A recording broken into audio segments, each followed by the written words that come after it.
কিয়ামতের দিন ভয়াবহতম দিনে মাথার উপরে যখন সূর্য থাকবে, প্রচন্ড গরম হবে, টকবগে মগজ ফুটতে থাকবে, মৃত্যু হবে না, শুধু সাজা হতে থাকবে, কষ্ট হতে থাকবে। সেই দিন যে ব্যক্তি মুহাম্মদ সাল্লাল্লাহু আলাইহি সাল্লামের হাতে হাউজে কাউসারের পানি পান করবে, অজস্র পাত্র থাকবে পান করার জন্য। কিয়ামতের সেই ভয়াবহ দিনে এই পাত্রের পানি যারা পান করার তৌফিক লাভ করবে, লা ইয়াজমাউ আবাদা, জান্নাতে প্রবেশের আগ পর্যন্ত সে কখনো আর পিপাসার্ত হবে না। আমাদের এই কাজে অর্থাৎ ইসলামের কাজে যদি কেউ নতুন কোনো কিছু আবিষ্কার করে যেটার কোনো গোড়া ভিত্তি কোরআন বা হাদিসে নাই, সেই কাজটা কি হবে? ফাহুয়া রাদ, মানে কি? সেটা বাতিল, সেটা প্রত্যাখ্যানযোগ্য, আল্লাহর কাছে সেটা কাউন্ট হবে না, গ্রহণযোগ্য হবে না। হবে তো না, বরং এর পাশাপাশি আপনি সওয়াব মানা করে মনে করে যদি এমন কাজ করেন যেই কাজ করার জন্য কোরআনে নির্দেশ নাই, নবী সাল্লাল্লাহু আলাইহি সাল্লামের হাদিসে নির্দেশ নাই, অথবা কোনো আমলকে এমন সিস্টেমে করেন, এমন উপায়ে করেন যে উপায়টি কোরআন বা হাদিসে বলা হয় নাই, তাহলে সেই আমলটি করার ফলে আল্লাহর কাছে সেটা প্রত্যাখ্যাত হবে। এর মানে এখানেই শেষ না, এই আমলটি করার কারণে সওয়াব তো দূরের কথা, উল্টা আমল নামাতে গুনাহ লেখা হবে। নবী করিম সাল্লাল্লাহু আলাইহি সাল্লাম বলেছেন, ইয়াকুম ওয়া মুহদাসাতিল উমুর, তিনি বলেছেন আলাইকুম বিস-সামঈ ওয়াত তাআহ, তোমরা শুনবে এবং আনুগত্য করবে, আল্লাহর বাণী শুনবে, নবী করিম সাল্লাল্লাহু আলাইহি সাল্লামের আদেশগুলোকে শুনবে, ওয়াত তাআহ, সেগুলোকে মেনে চলবে। আর যত ইসলামের নামে এমন কোন আদেশ বা নিষেধ তোমরা পাবে যে আদেশ নিষেধটা না আল্লাহ করেছেন না রাসূল সাল্লাল্লাহু আলাইহি সাল্লাম করেছেন, সেগুলো যদি কেউ অনুসরণ করে, অনুকরণ করে, তাকে সাবধান করছেন নবীজি। হাদিসে সাবধান করা হয়েছে, তোমরা সাবধান থাকবে মুহদাসাতিল উমুর, ইসলামের নামে নতুন নতুন পদ্ধতি, নতুন নতুন নিয়ম যেগুলোর ভিত্তি কোরআনে পাওয়া যায় না, হাদিসে পাওয়া যায় না, এগুলো থেকে তোমরা সাবধান থাকবে। কেন? ফাইন্না কুল্লা মুহদাসাতিন বিদআহ, কারণ ইসলামের নামে যত নতুন আবিষ্কার পাবে এই সবগুলোর নাম হলো বিদআত। এগুলোর নাম কি ভাই? বিদআত। ওয়া কুল্লু বিদআতিন দালালাহ, আর সকল বিদআতের খোলাসা এবং সার নির্যাস এবং যোগফল হলো গোমরাহি, পথভ্রষ্টতা। সকল বিদআত মানুষকে জান্নাতের ট্র্যাক থেকে, পথ থেকে বিচ্যুত করে জাহান্নামের রাস্তায় নিয়ে যায়, গোমরাহ হয়ে যায়। গোমরাহ মানে রাহমানের রাস্তা, গোমরাহ মানে হলো যে ব্যক্তি রাস্তা হারিয়ে ফেলে, পথভ্রষ্ট হয়ে যায়, পথ হারিয়ে ফেলে। বেদাত মানেই হলো পথ হারিয়ে ফেলা, জান্নাত থেকে জাহান্নামের পথে চলে যাওয়া। ওয়া কুল্লু দালালাতিন ফিন্নার, আর সকল পথ হারা ব্যক্তির পথ, যারা সিরাত মুস্তাকিম থেকে, সুন্নাতে রাসূলের পথ থেকে সরে যাবে, ছিটকে পড়বে, সেগুলা সবগুলোর এই পথগুলোর গোড়া এবং গন্তব্য শেষ মাথায় কি আছে? জাহান্নাম। তাহলে দেখতে ইসলামের কাজ, শুনতে মনে হয় ভালো জিনিস, কিন্তু যদি তার কোনো গোড়া না থাকে, ভিত্তি না থাকে কোরআন অথবা নবী করিম সাল্লাল্লাহু আলাইহি সাল্লামের হাদিসে, সুন্নাতে, সেটাকে যদি ইসলামের নামে আমরা করি, সেটাকে যদি আমরা সওয়াব মনে করি, তাহলে সেই কাজটা বেদাত, এবং বেদাতের ঠিকানা কোথায়? তাহলে বেদাত করলে শুধু সওয়াব হবে না তা না, বরং উল্টা আমলনামাতে কি হবে?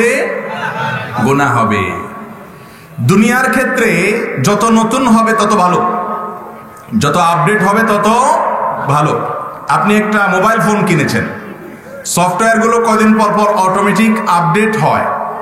যত আপডেট সফটওয়্যার হবে ওইটার ভ্যালু, মূল্য, ওইটা ইউজ করে তত সুবিধা হবে, শান্তি হবে, ঠিক না ঠিক? মোবাইল ফোন আপনার কাছে একটা আছে পুরাতন মডেলের, নতুন লেটেস্ট মডেল যেটা বাজারে আসে, ওইটা নিতে পারলে আপনার বিভিন্ন ফ্যাসিলিটিস, বিভিন্ন রকমের সেখানে সুযোগ সুবিধাগুলো অনেক বেশি পাওয়া যায়, ভালো পাওয়া যায়। এই জন্য দুনিয়ার ক্ষেত্রে যত আপ টু ডেট হবে, যত আধুনিক হবে, যত নতুন হবে, তত ভালো হবে। দ্বীনের ক্ষেত্রে হুবহু উল্টা। দ্বীনের ক্ষেত্রে হলো ওই আমল আল্লাহর কাছে তত বেশি ওজনদার হবে, আল্লাহর কাছে তত বেশি গ্রহণযোগ্য হবে, যে আমলটা গোড়ার সাথে, অরিজিনের সাথে যত বেশি মিল থাকবে, যেখানে কোনো নতুন কোনো কিছু ঢুকানো হবে না, সে আমলটা আল্লাহর কাছে তত বেশি গ্রহণযোগ্য হবে। মোহতারাম হাজরিন, আমরা অনেকে বলবো তাহলে এই যে মাইকে ওয়াজ করতেছেন এটা তো রাসূল করিম সাল্লাল্লাহু আলাইহি সাল্লামের যুগে ছিল না, তাহলে এটাও কি বিদআত কিনা? উত্তর হলো না, বিদআত হবে না। কেন? কারণ মাইক এটা একটা দুনিয়াবি বিষয়। এই মাইকটা কি বিষয় ভাই? দুনিয়াবি বিষয়। এই মাইকটা আমাদের পার্থিব কাজ করে, আমরা সেটাকে দিনের কাজে ব্যবহার করতেছি। এই মাইকটা এরকম না যে কেউ এই মাইকে কথা বললে, ওয়াজ করলে, এই মাইকে কোরআন তেলাওয়াত করলে, এই মাইকে ইসলামের কোনো কাজ করলে সওয়াব বেশি হবে আর মাইকটা সরাই দিলে সওয়াব কম হবে, এমন কোনো কথা দুনিয়াতে কেউ বলে? তাহলে বোঝা গেল এই মাইকের ব্যবহারটাকে সওয়াবের কাজ মনে করে কেউ করে না। কেউ বলবেন যে নবী করিম সাল্লাল্লাহু আলাইহি সাল্লামের যুগে মানুষ তো ঘোড়ায় করে, গাধায় করে, উটে করে চলাফেরা করতেন, সেগুলো ছিল তখনকার বাহন। তো এখন তো আমরা বিমানে চড়ি, বাসে চলি, বিভিন্ন গাড়িতে চলি, তো এগুলো তো তাদের যুগে ছিল না। তাহলে নবী সাল্লাল্লাহু আলাইহি সাল্লামের যুগে যেগুলো ছিল না সেগুলো যদি আমাদের যুগে হয় বেদাত হয়, তাহলে এই সমস্ত এগুলা বেদাত না কি? এর উত্তর হলো যে এগুলা নিছক দুনিয়ার কাজ। নবী সাল্লাল্লাহু আলাইহি সাল্লামের হাদিস খেয়াল করলে এর উত্তর চলে আসবে। তিনি বলেছেন, মান আহদাসা ফি আমরিনা হাযা, যে ব্যক্তি আমাদের এই কাজে নতুন কিছু করবে, এই কাজে মানে কি? দ্বীনের কাজের মধ্যে যদি নতুন কিছু যোগ করে তাহলে সেটা হবে প্রত্যাখ্যাত এবং বিদআত, বাতিল। আর দ্বীনের কাজে যদি না হয়, নবী করিম সাল্লাল্লাহু আলাইহি ওয়াসাল্লাম সাহাবীদেরকে একবার দেখলেন তারা খেজুর গাছের পরাগায়ন করছেন। মদিনাতে খেজুর গাছের পরাগায়ন দেখে নবী করিম সাল্লাল্লাহু আলাইহি ওয়াসাল্লাম জিজ্ঞাসা করলেন যে এটা করে কি লাভ? মক্কাতে তিনি খেজুর গাছ দেখেন না এইভাবে পরাগায়ন করতে, মদিনা খেজুরের উপর নির্ভরশীল। তিনি মদিনাতে এই খেজুরের এই চাষের সিস্টেম দেখে একটু আশ্চর্য হয়ে বললেন যে এটা করে কি লাভ? তো উত্তরে সাহাবায়ে কেরাম নবী করিম সাল্লাল্লাহু আলাইহি ওয়াসাল্লাম হালকা ভেটু দিয়েছেন, ডাইরেক্ট নিষেধ করেন নাই। তারা ওই বছর পরাগায়ন বন্ধ করেছেন, পরের বছর মদিনায় কোনো খেজুরি হয় নাই। এবার সবাই যা নবী করিম সাল্লাল্লাহু আলাইহি ওয়াসাল্লামের কাছে বলছেন, ইয়া রাসূলুল্লাহ, আপনি না খেজুরের পরাগায়ন বন্ধ করেছেন। পরাগায়ন বুঝেন তো? পুরুষ খেজুর গাছ আর নারী খেজুর গাছ, খেজুর গাছের মধ্যেও নর আর মাদি আছে। তো সেগুলোর মধ্যে বিশেষ প্রক্রিয়ার মাধ্যমে আপনার খেজুর উৎপাদন করতে হয়। নবী সাল্লাল্লাহু আলাইহি সাল্লামের কথা শুনে সাহাবীরা পরাগায়ন বন্ধ করে দিয়েছেন, ওই বছর খেজুর হয় নাই। কাঙ্ক্ষিত খেজুর হয় নাই, না হওয়াতে তারা নবীজি সাল্লাল্লাহু আলাইহি সাল্লামের কাছে আসলেন। আসার পর নবী করিম সাল্লাল্লাহু আলাইহি সাল্লাম তাদেরকে বললেন, আনতুম আ'লামু বিউমুরি দুনিয়াকুম, আরে তোমাদেরকে দ্বীনের বিষয় আমি দীক্ষা দেওয়ার জন্য আল্লাহর পক্ষ থেকে এসেছি। দুনিয়ার বিষয় তো তোমরা আমার চেয়ে ভালো জানো, কোনটা করলে ভালো হবে সেটা করো। অতএব বাস, প্লেন, মাইক এগুলো সব দ্বীন না দুনিয়া? দুনিয়াকে দ্বীনের জন্য ব্যবহার করা যায়, কিন্তু এগুলো বেসিক্যালি দুনিয়া। আর দুনিয়ার বিষয়ে কোনো শরীয়তের বেদাতের সংজ্ঞা আরোপ করা যাবে না। বেদাত হবে সেটা যদি আপনি জিকিরের নাম দিয়ে এমন কোন পদ্ধতি শুরু করেন যেই পদ্ধতিতে জিকিরের নির্দেশ না কোরআনে আছে না নবী সাল্লাল্লাহু আলাইহি সাল্লামের হাদিসে আছে, সেই পদ্ধতি যদি আপনি নিজে আবিষ্কার করে নেন তাহলে সেটা হবে দ্বীনের মধ্যে নতুন সংযোজন, দ্বীনের মধ্যে নতুন কোনো কিছু যুক্ত করা।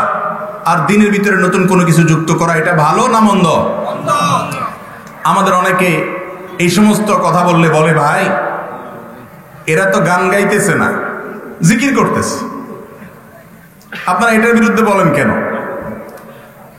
গান গাইতেছে সেটা যদি মিউজিক সহ অথবা হারাম গান গায়, অর্থাৎ খোলা গলায়, যেরকম একটু আগে আমরা একটা সঙ্গীত শুনলাম মাশাআল্লাহ, ইসলামী সঙ্গীত, সেখানে কোনো মিউজিক্যাল ইনস্ট্রুমেন্টের ব্যবহার হয় নাই, খারাপ কোনো কথা নাই, আল্লাহর গুণগান বলা হয়েছে, ভালো আলহামদুলিল্লাহ। এই ধরনের কবিতা আবৃত্তি, এই ধরনের গজল গান ইত্যাদি, ইসলামী সঙ্গীত ইত্যাদি গাওয়াতে অসুবিধা নাই।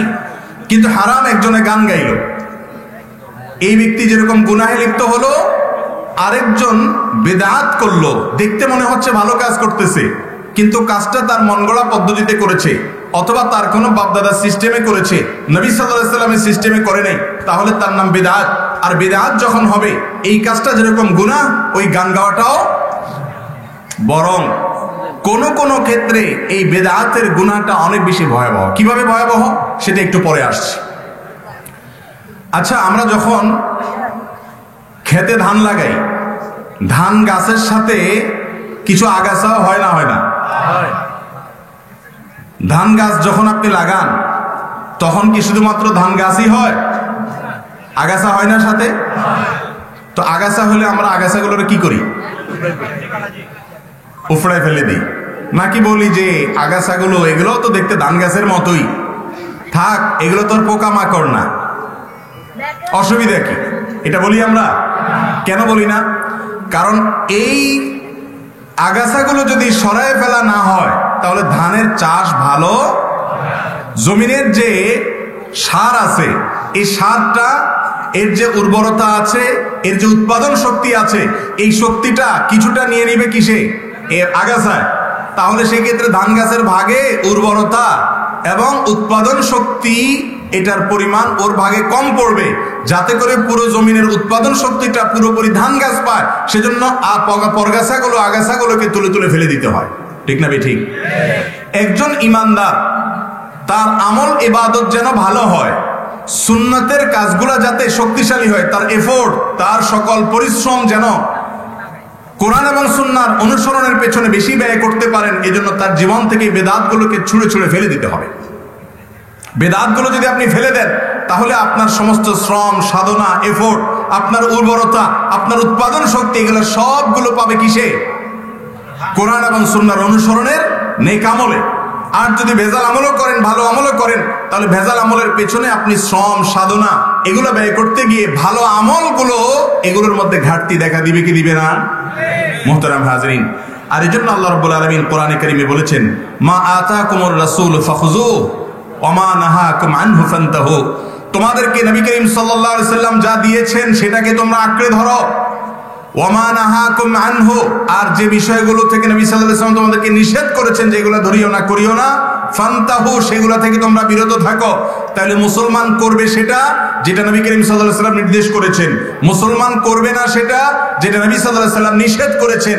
মুসলমানের কোন নেক আমলের আদেশ এবং নিষেধ করার ক্ষমতা নবী সাল্লাল্লাহু আলাইহি সাল্লাম ছাড়া আল্লাহর জমিনে আর কারোর নাই। নবী করিম সাল্লাল্লাহু আলাইহি সাল্লাম যে আদেশ নিষেধ করেন সেটাও তার মন গড়া না। ইন হুয়া ইল্লা ওয়াহয়ুন ইউহা, তিনি যা বলেছেন তার সবগুলো ওহী তার কাছে নাজিল করা হয়, কারণ তিনি হাওয়া থেকে কোনো কিছু বলেন না। মা ইয়ানতিকু আনিল হাওয়া, মন গড়া কোনো কিছু বলেন না। মুহতারাম হাজরিন, কোরআনে কারীমে আল্লাহ রাব্বুল আলামিন বলেছেন, কুল হাল নুনাব্বিউকুম বিল আখসারিনা আমালা। হে রাসূল, আপনি বলে দেন তোমাদেরকে আমি এমন কিছু হতভাগা, কপাল পড়া মানুষের কথা কি বলে দিব না, যারা তাদের আমল, কষ্ট করে আমল করে, কষ্ট করে অনেক ভালো কাজ মনে করে অনেক কাজ করে, অথচ আল্লাযীনা দাল্লা সাইয়ুহুম ফিল হায়াতিদ দুনিয়া, তারা এই ভালো কাজগুলো করে লুজার, ক্ষতিগ্রস্ত, লাভের কিছুই নেই। কুল হাল নুনাব্বিউকুম বিল আখসারিনা আমালা, বলে দিন হে রাসূল ওই সমস্ত ব্যক্তিদের সম্পর্কে তোমাদেরকে কি আমি বলে দিব না যেই ব্যক্তিগুলা, যে মানুষগুলো সবচেয়ে বেশি তাদের কর্মযজ্ঞে, তাদের কর্মকাণ্ডে, তাদের জীবন সাধনায় যত কাজ করেছে, যত আমল করেছে, করে লাভ হয় নাই, লুজার হয়েছে, ক্ষতিগ্রস্ত হয়েছে। কারা?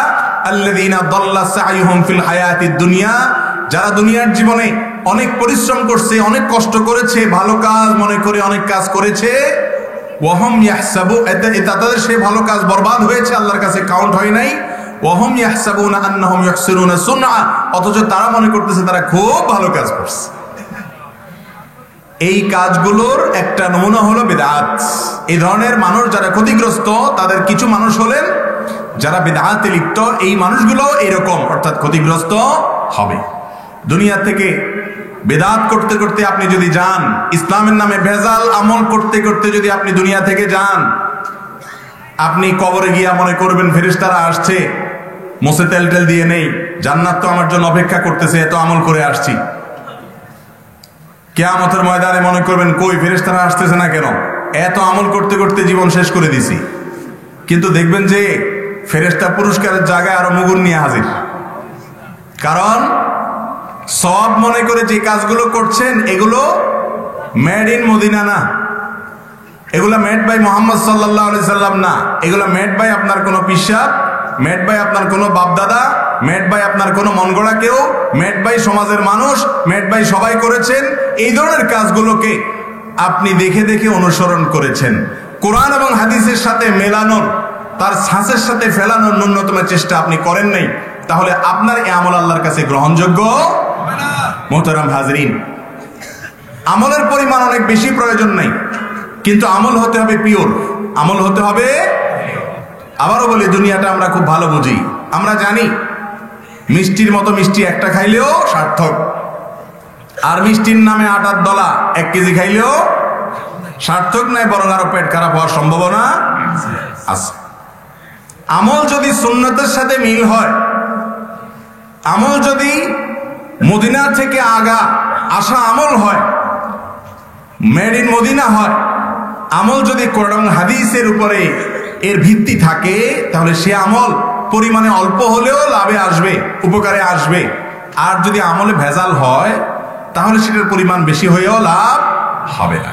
অতএব মোহতারাম হাজরিন, আমাদের প্রত্যেকটা আমল, প্রতিটা ভালো কাজ, এই ভালো কাজগুলোর ব্যাপারে আমাদের সচেতন হতে হবে, সাবধান হতে হবে যে এই কাজগুলো হবে মুহাম্মদুর রাসূলুল্লাহ সাল্লাল্লাহু আলাইহি ওয়াসাল্লামের পদ্ধতি অনুসারে। আল্লাহ তাআলা আমাদের সবাইকে তার পদ্ধতি অনুসারে সমস্ত আমল করার তৌফিক দান করুন।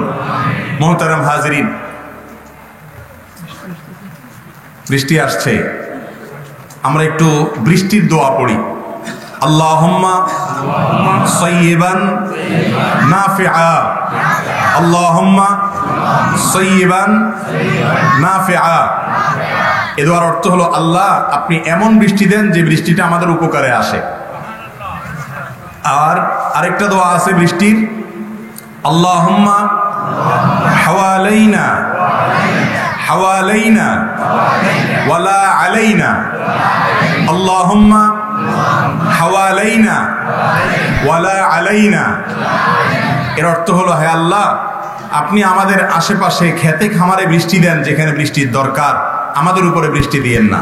দোয়া করার মালিক আমরা দোয়া করেছি, কবুল করার মালিক কে? আল্লাহ রাব্বুল আলামিন। এই যে মনে করেন বৃষ্টি যখন হবে, আপনি এই দোয়া পড়বেন। এই সুন্নাতটা নবী করিম সাল্লাল্লাহু আলাইহি ওয়াসাল্লাম, এই সিস্টেম শিখিয়েছেন কে? আল্লাহ রাসূল সাল্লাল্লাহু আলাইহি ওয়াসাল্লাম। হাদিসে নবী করিম সাল্লাল্লাহু আলাইহি ওয়াসাল্লাম বৃষ্টি হলে এই দোয়া পড়তে বলেছে। এখন আপনি এই দোয়ার জায়গায় বৃষ্টি হলে যদি ধরেন কথার কথা আপনার এমন কিছু করেন যেগুলো কোরআন হাদিসে নেই, যেমন আপনি কথার কথা বৃষ্টি হয়েছে, এখন আপনি 3 বার উঠবস করলেন যে এটা করলে কি হবে, বৃষ্টি চলে যাবে। এটা একটা কুসংস্কার। এটা কাজটা যদি কেউ করে, এটার নাম কি হবে? কুসংস্কার। বৃষ্টি হলে আপনি যদি দোয়া পড়েন, তাহলে নবী করিম সাল্লাল্লাহু আলাইহি ওয়াসাল্লাম যে দোয়া শিখিয়েছেন সেটা পড়বেন। আর যদি দোয়া না পড়তে জানেন, তাহলে আল্লাহর কাছে আপনার মতো আপনি দোয়া করেন, প্রার্থনা করেন, যেহেতু যে কোনো বিপদগ্রস্ত মানুষ দোয়া করতে পারে। কিন্তু আপনি এই জায়গাতে মন গড়া কোনো কিছু করলে সেটার নাম কি হবে? বিদআত হবে। বিদআত এমন একটা গুনাহের কাজ, যে গুনার কাজটা সাধারণত চোরটা, খুনি, ডাকাত অথবা কোনো খারাপ মানুষ, সমাজ যাদেরকে খারাপ মানুষ মনে করে, এরকম মানুষ, দিনদার নামাজি কালামি মানুষ, এই মানুষগুলাই যে গুনাহটা করে সেটার নাম কি? বিদআত। বিদআতের অপরাধটা কারা করে ভাই? নামাজি কালামি মানুষগুলো করে। অতএব আল্লাহ তাআলা এই অপরাধ থেকে, এই গুনাহ থেকে আমাদেরকে বেঁচে থাকার তৌফিক দান করুন। আপনারা অনেকে হয়তো বলবেন যে আমরা কিভাবে বুঝবো কোনটা কোরআন হাদিসে আছে আর কোনটা নাই? আমি এটার জবাবে সবসময় কমন উত্তর দিয়ে থাকি। দেখেন, দুনিয়ার ব্যাপারে আমরা সবাই যার যার ভালোটা সে বুঝার জন্য নিজের বিবেক বুদ্ধি সব খরচ করি, হলেও চেষ্টা করি ভালো কোনটা বের করার। ঠিক না ঠিক? দিনের ব্যাপারে আসলে আমরা বলি না, আমরা তো এত কিছু বুঝি না, হুজুররা যা বলে, এক এক হুজুর এক এক কথা বলে, আমরা কোন দিক যাব? অথচ দুনিয়ার ব্যাপারে আমরা এই কথা বলি না। দুনিয়ার ব্যাপারে আমার ভালো কোনটা, এটা বোঝার জন্য বিবেক বুদ্ধি সময় সব ব্যয় করে হলেও ভালোটাকে উদ্ধার করার চেষ্টা করি, কি করি না? অতএব মোহতারাম হাজরিন, আল্লাহর দেয় বিবেক শুধুমাত্র দুনিয়া বোঝার জন্য না, লাউ কোনটা কচি আর কোনটা বাতি এটা বোঝার জন্য টিপতে টিপতে দোকান একটার জায়গায় 3টা পাল্টাতে মুলাইতে দেখতে দেখতে আপনি অস্থির হয়ে যাচ্ছেন মাত্র 50 টাকার লাউ এটা কিনতে গিয়া। আর জান্নাতুল ফেরদাউস আপনি কিনতে চান, অথচ আমলটা আসল না নকল সেটা বোঝার জন্য ন্যূনতম বিবেক বুদ্ধি খাটাইতে রাজি না। আপনার চাইতে এরকম সস্তা জান্নাত প্রার্থী আল্লাহর জমিনে আর কে হতে পারে? ঠিক না ঠিক? মোহতারাম হাজরিন, অতএব একজন ইমানদার কখনো বিদআতে লিপ্ত হতে পারে না। আমল যেটা করব, আমার প্রত্যেকটা আমল খাঁটি হতে হবে। খাঁটি হতে হবে। ওলামা একরাম তারা যখন কোরআন থেকে হাদিস থেকে উদ্ধৃতি দিয়ে কথা বলবে সেটা আপনি মানবেন। যদি কোনো আমলের ব্যাপারে সন্দেহ দেখা দেয়, ভিন্ন মত দেখা দেয়, কোরআন হাদিস থেকে উদ্ধৃতি না পান, দলিল না পান, আপনার বিবেক বুদ্ধি যতটুকু আছে এতটুকু খরচ করার পর যদি আপনি সুন্নাত আর বিদআতের মধ্যে পার্থক্য করতে না পারেন, তাহলে বিবেক দেয়ার এই বিবেক আল্লাহ তাআলা দিয়েছেন যে এটার মানে কি, এটা কোথায় ব্যবহার করলেন। মোহতারাম হাজরিন, বিদআতের 7টি ক্ষতি এবং ভয়ঙ্কর অপকারিতা আছে। এর ভিতরে 1 নম্বর হলো, যে ব্যক্তি বিদআতে লিপ্ত হয় সে ব্যক্তি সুন্নাত থেকে সরে যায়। সে ব্যক্তি সুন্নাত থেকে, নবী করিম সাল্লাল্লাহু আলাইহি সাল্লামের অনুসরণ হলো সুন্নাত, আর মন গড়া করাটা হলো, নবী সাল্লাল্লাহু আলাইহি সাল্লাম করেন নাই, অন্য কেউ বলেছেন, এটার নাম কি? বিদআত। বাজারে একটা ব্র্যান্ডেড জিনিস, কথার কথা, এটা নকল পাওয়া যায়। এই নকল জিনিসটা যদি কেউ বেচা কেনা করে, এটা ধরা পড়লে কি হবে? শাস্তি হবে কি হবে না? কেন শাস্তি হবে? কারণ এটা আসল না, এটা কি? নকল। ঠিক তেমনি ভাবে আমলের নামে, সওয়াবের নামে যদি বেদাত আমল করেন, যে আমলের ভিত্তি কোরআন হাদিসে নাই, সে আমল করে সওয়াব তো পাওয়া যাবেই না, বরং শাস্তি পাওয়া লাগবে। আমি একটা এক্সাম্পল সব জায়গায় বলি। আপনি দোকানে গেছেন, সদাই কেনার পর আপনার কাছে টাকা নাই। আপনি যদি বলেন যে ভাই আমার কাছে টাকা নাই, পরে দেব, তো দোকানদার আপনাকে অনুগ্রহ করে বাকি দিয়েও দিতে পারে, আর কম দামের জিনিস, খাবার টাবার জিনিস হলে এমনিও দিয়ে দিতে পারে। কিন্তু আপনি যদি চালাকি করে একটা নকল জাল নোট ধরাই দেন, দোকানদার যদি টের পায় এটা জাল নোট, কি হবে? সাথে সাথে 999 ফোন করে পুলিশ হাজির করে আপনাকে 14 শিখের মধ্যে ঢুকানোর চেষ্টা করবে, কি করবে না? ঠিক একই ভাবে আপনার আমল অনেক বেশি নেই, আল্লাহ রাব্বুল আলামিন অনুগ্রহ করে আপনাকে কিয়ামতের ময়দানে জান্নাত দিয়েও দিতে পারে। কিন্তু আপনি আল্লাহর কাছে সব নকল জাল টাকার মতো ভেজাল আমল নিয়ে গেছেন। এই আমলগুলো মদিনা থেকে আসে নাই, কোরআন হাদিস থেকে আসে নাই। কোথাকার কোন বাপদাদা শুরু করেছে, এরপরে চলে আসতেছে, এটার গোড়া কোরআন হাদিসে নাই। এইরকম যদি হয়, তাহলে সেক্ষেত্রে সেই আমলটা হলো ওই জাল টাকা দেওয়ার মতো। এই জন্য নবী করিম সাল্লাল্লাহু আলাইহি ওয়াসাল্লাম বলেছেন, ওয়া কুল্লু দালালাতিন ফিন্নার। বেদাত হলো একজন মানুষ জান্নাতের রুটে আছে, রাস্তায় আছে, সেখান থেকে সরে গিয়ে ডানে বামের যে গোমরা পথ আছে সেগুলোতে চলে যাওয়া, আর এগুলো হলো বেদাতের পথ। এই পথগুলোর গন্তব্য শেষ গোড়া হলো জাহান্নাম, আর সিরাতে মুস্তাকিমের শেষ গোড়া হলো জান্নাত। অতএব বেদাতে লিপ্ত হলে সর্বপ্রথম এবং সবচেয়ে বড় ক্ষতি হলো যে এই বেদাত মানুষকে সঠিক পথ থেকে সরায় দেয় এবং এর গন্তব্য হয় জাহান্নাম। নাম্বার 2, বেদাতের দ্বিতীয় ক্ষতি হলো, যদি আপনি ইসলামের নামে কোনো নকল আমল করেন, কোনো ভেজাল আমল করেন, কোরআন সুন্নায় নাই এমন কোন পদ্ধতিকে ইসলামের নামে আপনি বানিয়ে নেন, তাহলে সেই ক্ষেত্রে সেরকম নকল এবং ভেজাল আমলের ফলে আপনার মধ্য থেকে সুন্নাত দূর হয়ে যাবে। সুন্নাত কি হয়ে যাবে? দূর হয়ে যাবে। যেমন কথার কথা, একজন মানুষ ঋণগ্রস্ত, তার অনেক দেনা আছে, বেচারা আসলো কারোর কাছে জিজ্ঞাসা করতে যে ভাই আমার ঋণ পরিশোধ করার জন্য তেমন কোনো ব্যবস্থা আমি খুঁজে পাচ্ছি না, কি আমল করব? তখন কেউ তাকে শিখাই দিল যে তোমার ঋণ পরিশোধ করার জন্য তুমি কথার কথা কোরআন কারীমের খতম এটা দাও, দিলে তোমার ঋণ খতম, ঋণ হয়ে যাবে, পরিশোধ হয়ে যাবে। অথচ কোরআন হাদিসে কোথাও ঋণ পরিশোধের জন্য কোরআন খতম দেওয়ার কথা বলা হয়নি। তো এই আমলটার কথা বলছে, দেখতে দেখা যাচ্ছে কাজটা ভালো, এমনি কোরআন তেলাওয়াত করা তো সওয়াবের কাজ, কিন্তু এই কোরআন তেলাওয়াত করলে, খতম করলে এই কাজটা হবে, এই কথাটা নবী করিম সাল্লাল্লাহু আলাইহি ওয়াসাল্লাম যদি না বলেন, কোরআন হাদিস যদি না থাকে, দুনিয়ার কারোর বাপের ক্ষমতা আছে এটা বলার? আপনি কিভাবে জানলেন যে এটা করলে, এই আমলটা করলে এই লাভটা হবে? এটা তো ওহীর মাধ্যমে জানা যাবে, আপনি তো এটা জানার কথা না।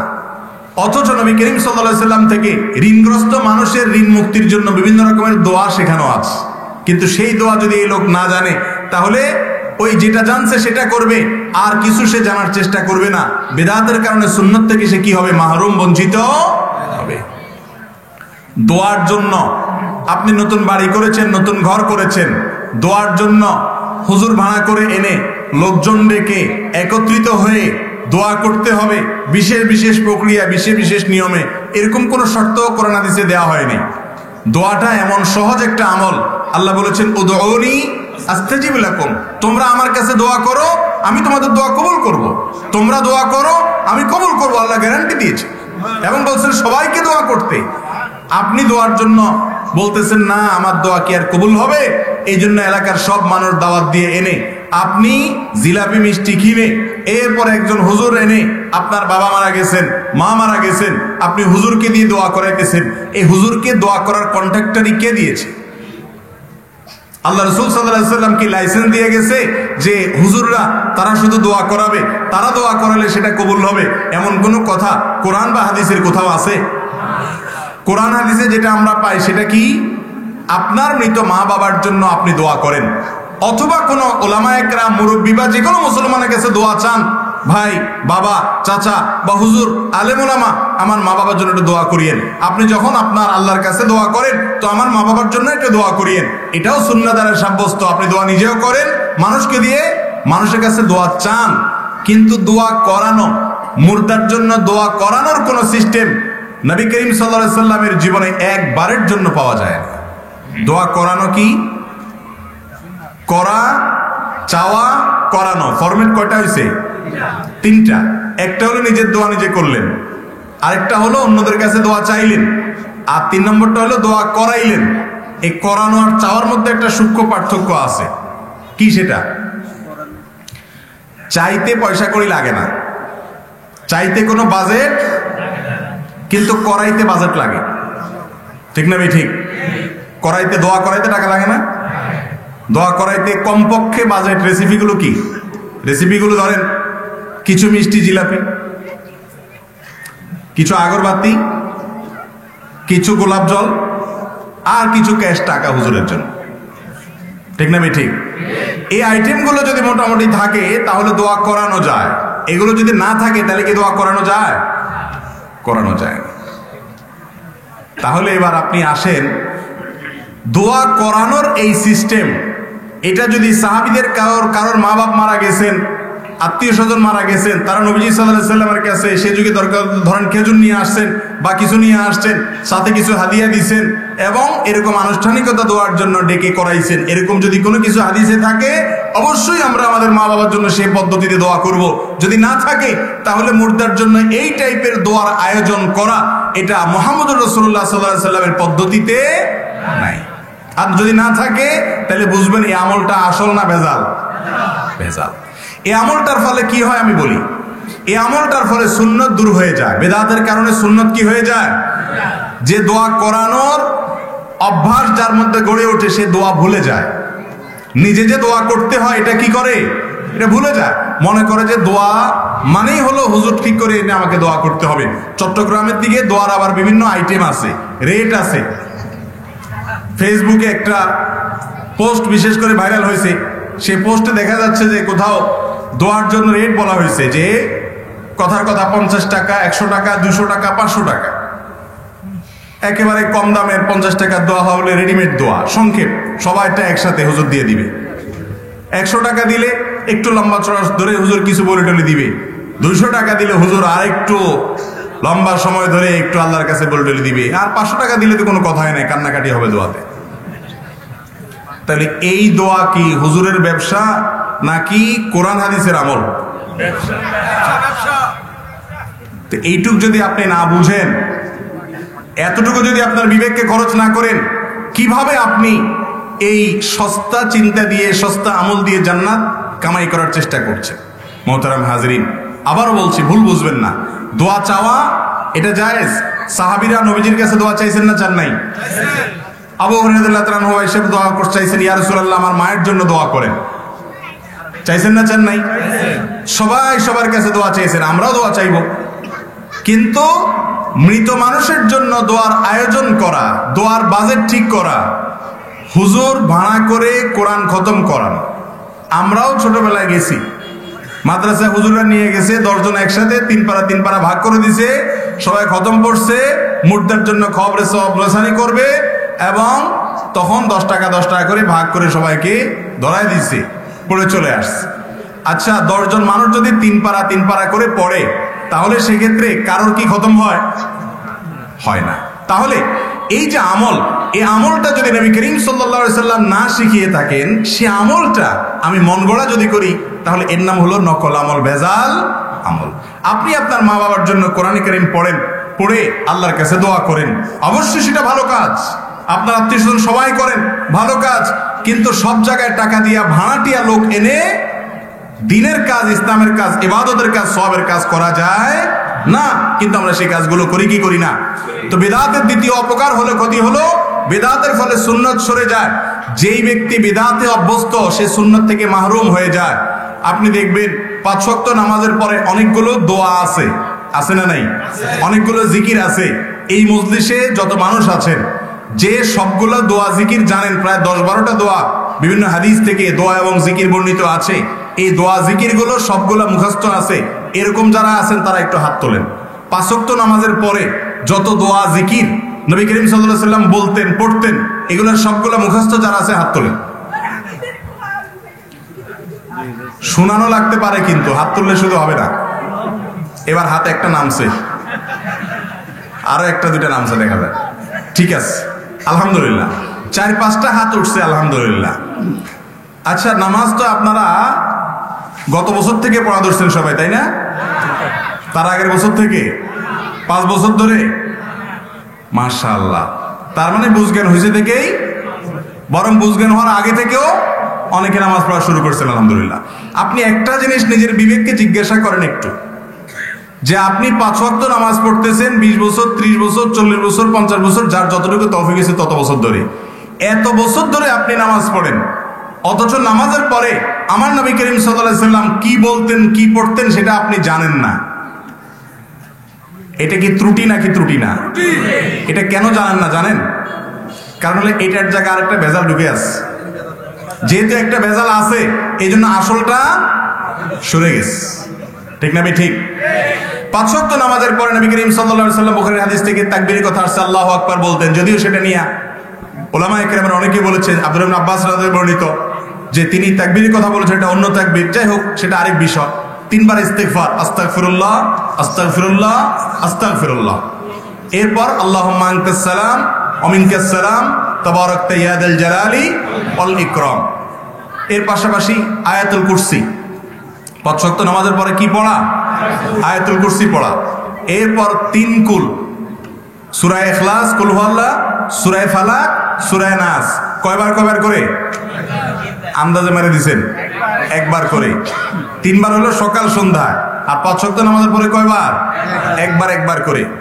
এরপরে আসেন আল্লাহুম্মা আইন্নি আলা যিকরিকা ওয়া শুকরিকা ওয়া হুসনি ইবাদাতিকা, একবার। লা ইলাহা ইল্লাল্লাহু ওয়াহদাহু লা শারীকা লাহু লাহুল মুলকু ওয়া লাহুল হামদু আলা কুল্লি শাইইন কাদির, একবার। লা ইলাহা ইল্লাল্লাহু মুখলিসিনা লাহুদ-দ্বীন ওয়া লাউ কারিহাল কাফিরুন, একবার। লা ইলাহা ইল্লাল্লাহু ওয়া না'বুদু ইল্লা ইয়্যাহু বিল ওয়ালিদাইনি ইহসানা, ওয়া লা ইলাহা ইল্লাল্লাহু লাহুল মুলকু ওয়া লাহুল হামদু ওয়া লাহুস সানাউল হাসান, একবার। এইভাবে এই সব দোয়াগুলো 33 বার সুবহানাল্লাহ, 33 বার আলহামদুলিল্লাহ, 34 বার আল্লাহু আকবার। কোন বর্ণনা আছে 33 বার আল্লাহু আকবার, 34তম বার লা ইলাহা ইল্লাল্লাহু ওয়াহদাহু লা শারীকা লাহু। এটা দুইটাই হাদিসে সাবিত আছে। তো এই যে আমলগুলো, এগুলো 5 ওয়াক্ত নামাজের পরে করা সুন্নাত। আমাদের সমাজে 99% মানুষ জানেই না আমল করা তো পরের কথা। ঠিক না? ঠিক। তো আপনার এই আমলটা নামাজের একেবারে শুরু থেকে শেষ হওয়া পর্যন্ত মুহাম্মদ সাল্লাল্লাহু আলাইহি সাল্লামের পদ্ধতি অনুযায়ী যদি না হয়, তাহলে সেই আমলটা আল্লাহর কাছে কি গ্রহণযোগ্য হবে? বিদআতের সবচেয়ে বড় ক্ষতিকর দিক হলো, বিদআত দেখতে ভালো দেখা যায়, মনে হচ্ছে যে সে ভালো কাজই করতেছে। জিকিরের নাম দিয়ে এমন পদ্ধতি আর সিস্টেম বাইর করলেন, বিভিন্ন রকমের ডান্স দিয়ে জিকির করা আছে না নাই? অথচ নবী করিম সাল্লাল্লাহু আলাইহি সাল্লাম জিকির করতে করতে লাফালাফি করছেন, কোন হাদিসে আছে? কোন সাহাবীরা করেছেন? এবং জিকিরের আবার বিভিন্ন নাম আছে। এই লাফালাফিগুলো আবার বিভিন্ন কি আছে বলে নাম আছে। কি কি নাম জানি আছে? করাত জিকির। আমাকে এক জায়গায় প্রশ্ন করা হয়েছে, ভাই করাত জিকির করা যায়? আমাকে করাত জিকির আবার কি? আমি তো জীবনে প্রথম শুনলাম। পরে শুনলাম যে এই জিকির হলো হেইয়ো দিতে হয় আর কি, করাতের মতো। তাহলে এই যে জিকির, এই জিকির কি মুহাম্মদ সাল্লাল্লাহু আলাইহি সাল্লাম শিখাইছেন? করাতের মতো হেইয়ো করা শিখাইছেন? যদি না শিখায় থাকে, এটা কেউ একজন আপনাকে শিখাইছে, পরবর্তীতে যার নাম নকল। ঠিক না? ঠিক। মুসলমান তো খুঁজবে আসলের সাথে মিল আছে না নাই, মূলের সাথে মিল আছে না নাই। নকল জিনিস কখনো গ্রহণযোগ্য হবে না। একজন মানুষ ধরেন সরকারি দল করে না, অন্য বিরোধী দল কোন একটা দল করে, এটা তার ব্যাপার, সাংবিধানিক অধিকার, সে আরেকটা দল করছে। কিন্তু একটা লোক সরকারি দল করে, কিন্তু সরকারি দলের নামে, প্রধানমন্ত্রীর নামে অথবা বঙ্গবন্ধুর নামে অথবা অন্য কোনো জাতীয় নেতার নামে সে নকল একটা ফরমান বের করেছে সবাই। ধরেন কথার কথা, সে বলল যে প্রধানমন্ত্রী আমাকে 10 জন মানুষের চাকরির সুযোগ দিছে, আমি এই যে অ্যাপয়েন্টমেন্ট লেটার দিচ্ছি তোমাদেরকে, এলাকাতে সে দিতেছে মনে করেন। এই লোকটা যদি ধরা পড়ে যে এটা 2 নম্বর, এটা আসলে প্রধানমন্ত্রী দেন নাই, কি বলেন? তার উপরে মায়ের গুলা কি বিরোধী দলের লোকদের মতো হবে না তার চেয়ে একটু বেশি হবে? কেন হবে বেশি? তুমি 2 নম্বরই কেন করলা তার নামে? ঠিক না ঠিক? তুমি দলের নামে, ব্যক্তির নামে নকলবাজি কেন করলা? তুমি প্রতারক। ঠিক একই ভাবে একজন মানুষ যখন বিদআতে লিপ্ত হয়, এই ব্যক্তি বিদআতে লিপ্ত হওয়ার কারণে সুন্নাত থেকে আস্তে আস্তে সরে যায় এবং তার উপরে আল্লাহ তাআলার শাস্তি নেমে আসে। দেখতে মনে হচ্ছে সে সুফি সাহেব। সুফি সাহেব মানে আমাদের সমাজে ভালো মানুষ হলে মনে করে কি সুফি সাহেব এবং ভালো মানুষ। বিদআতের তৃতীয় ক্ষতি হলো ভাই, দিনকে পরিবর্তন করে দেওয়া হয়। দিনকে পরিবর্তন করে দেওয়া হয়। নবী করিম সাল্লাল্লাহু আলাইহি সাল্লাম দিনকে যেভাবে রেখে গেছেন, 100 বছর পরে একজন একটা বেদাত ঢুকাই দিল, 200 বছর পরে আরেকজন একটা ঢুকাইলো, 300 বছর পরে আরেকজন একটা ঢুকাই দিল, এক এক সময় এক একটা ঢুকাইলো। 1400, 2000, 2500 বছর পরে এসে দেখা যাবে নামাজ নবী করিম সাল্লাল্লাহু আলাইহি ওয়াসাল্লাম যেভাবে রেখে গেছেন ওটা পরিবর্তন হয়ে আর ওটা আসলটা আর কিছু নাই। এরকম হবে কি হবে না? তো যদি দিন বিকৃত হয়ে যায়, সেই দিন কি আল্লাহর কাছে গ্রহণযোগ্য হবে? এই জন্য শরীয়ত বেদাতের ব্যাপারে এত কঠোর সতর্কবার্তা নবী করিম সাল্লাল্লাহু আলাইহি ওয়াসাল্লাম দিয়েছেন। আর বেদাতের 4 নম্বর ক্ষতি হলো, কেউ বেদাতে লিপ্ত হওয়া মানে হলো মুহাম্মদ সাল্লাল্লাহু আলাইহি ওয়াসাল্লামের ব্যাপারে প্রশ্ন তোলা। তার ব্যাপারে কি তোলা ভাই? প্রশ্ন তোলা। কি প্রশ্ন? যে তিনি দিনকে বোধহয় অপরিপূর্ণ করে রেখে গেছেন। আপনারা একটু আগে একটা আয়াত শুনেছেন, আল্লাহ রাব্বুল আলামিন বলেছেন আল ইয়াউমা আকমালতু লাকুম দীনাকুম। বিদায় হজের সময় আরাফাতের ময়দানে জুমার দিনে নবী করিম সাল্লাল্লাহু আলাইহি ওয়াসাল্লাম তিনি একটা ভাষণ রেখেছেন, ঐতিহাসিক বিদায় হজের ভাষণ বলা হয়। এই ভাষণের পরে আগে বিভিন্ন জায়গায় নবী করিম সাল্লাল্লাহু আলাইহি ওয়াসাল্লাম কিছু কথা বলেছেন। এই কথাগুলোতে সাহাবী বর্ণনাকারী ইরবাজ ইবনে সারিয়া রাদিয়াল্লাহু তাআলা বলেছেন যে তিনি যে নসিহত করেছেন আমাদেরকে, এই নসিহতে জারাফাত মিনহাল উয়ুন, সবার চোখ দিয়ে পানি চলে আসছে সাহাবীদের।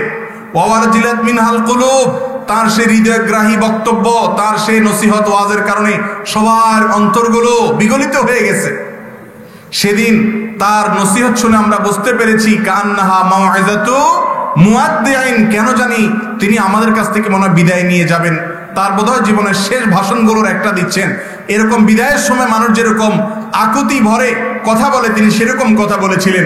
নবী সাল্লাল্লাহু আলাইহি ওয়াসাল্লামের সেই শেষ সময়ের ওসিয়ত, শেষের দিককার ওসিয়তের ভিতরে একটা ওসিয়ত এটাও যে আলাইকুম বিসুন্নতি, তোমরা আমার সুন্নতকে আঁকড়ে ধরবে, ওয়া সুন্নাতুল খুলাফায়ে রাশিদিনুল মাহদিয়িন, এবং খুলাফায়ে রাশিদার সুন্নত এবং তাদের সিস্টেম পদ্ধতিকে আঁকড়ে ধরবে।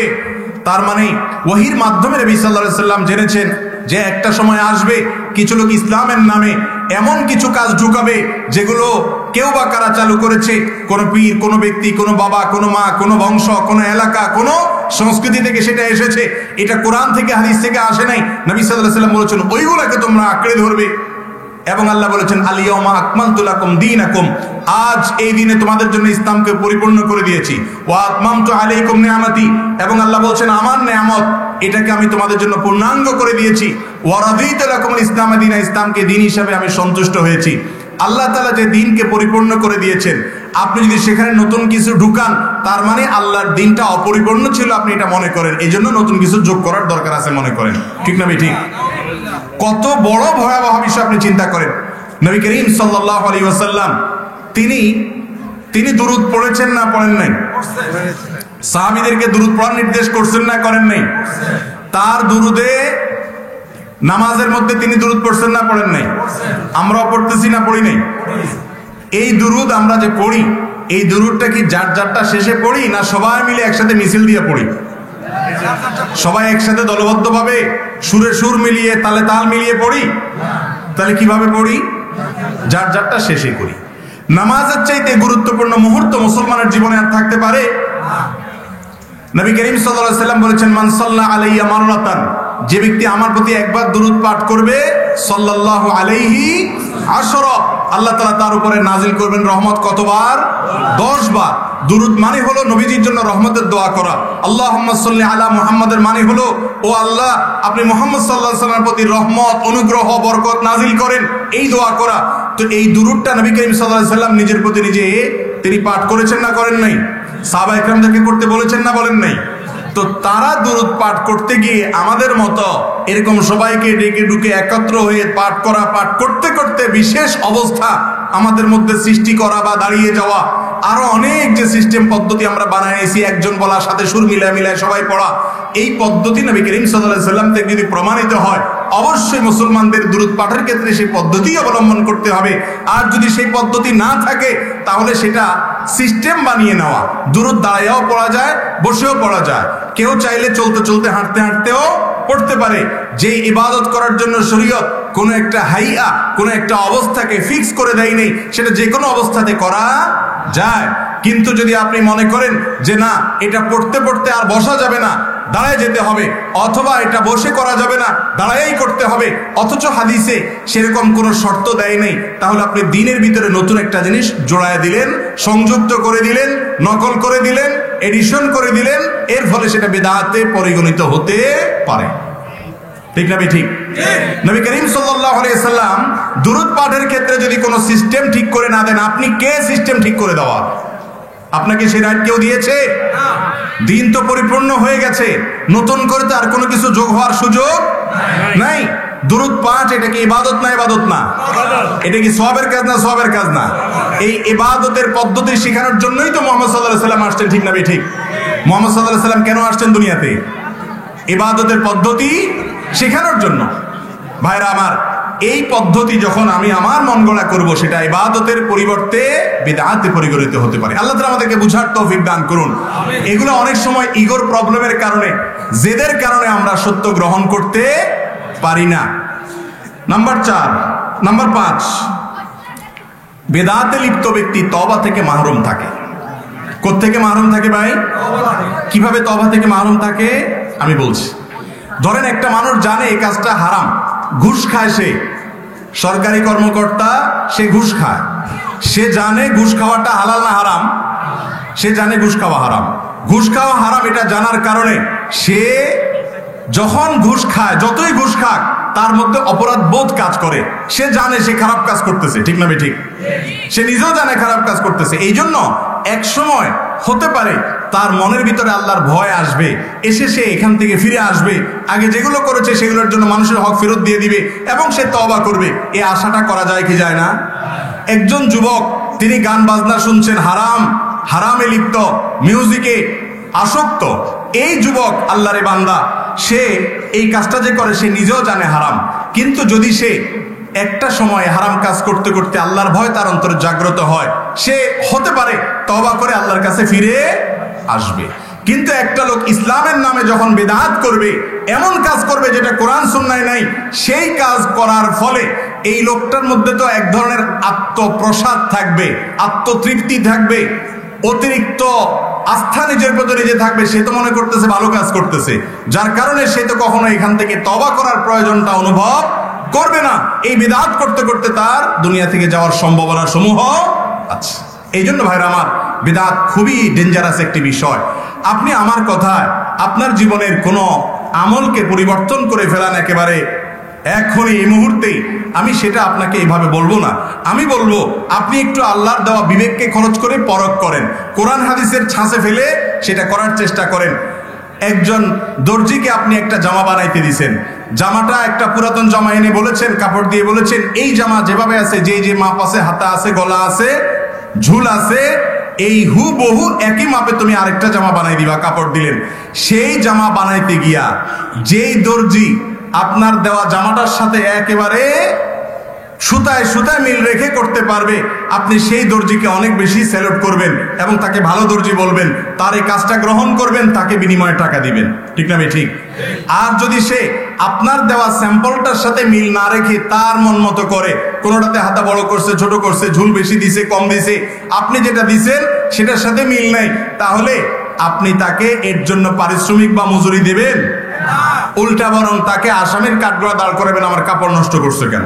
ঠিক না ভাই? ঠিক ঠিক একই ভাবে মুহাম্মদ সাল্লাল্লাহু আলাইহি সাল্লামকে আল্লাহ তাআলা পৃথিবীতে পাঠিয়েছেন আমাদের জন্য মডেল করে। কি করে পাঠিয়েছেন ভাই? মডেল করে। কিসের মডেল?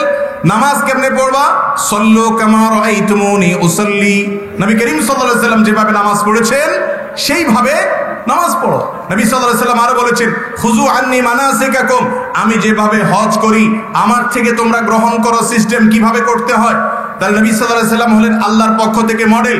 আল্লাহ বলেছেন, লাকাদ কানা লাকুম ফি রাসূলিল্লাহি উসওয়াতুন হাসানা। যে ব্যক্তি আল্লাহ এবং আখিরাতে বিশ্বাস করে তার মডেল হলেন, একমাত্র মডেল হলেন কে? আল্লাহ রাসূল মুহাম্মদুর রাসূলুল্লাহ সাল্লাল্লাহু আলাইহি সাল্লাম। তাকে আল্লাহ মডেল করে পাঠিয়েছেন, স্যাম্পল করে পাঠিয়েছেন।